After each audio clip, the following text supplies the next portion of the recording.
এই তীর্থ দেবতার ধরণীর মন্দির প্রাঙ্গণে যে পূজার পুষ্পাঞ্জলি সাজাইনু সযত্ন চয়নে, সায়ান্নের শেষ আয়োজন যে পূর্ণ প্রণাম খানি, মোর সারা জীবনেরই অন্তরেরই অনির্বাণ বাণী জ্বালায়ে রাখিয়া গেনু আরতির সন্ধ্যা দেব মুখে।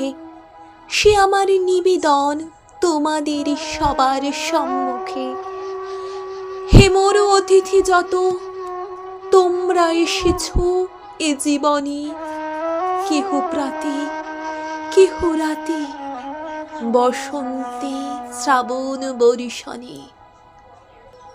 কারো হাতে বীণা ছিল, কেহ বা কম্পিত দীপশিখা, এনেছিলে মোর ঘরে দ্বার খুলে দুরন্ত ঝটিকা।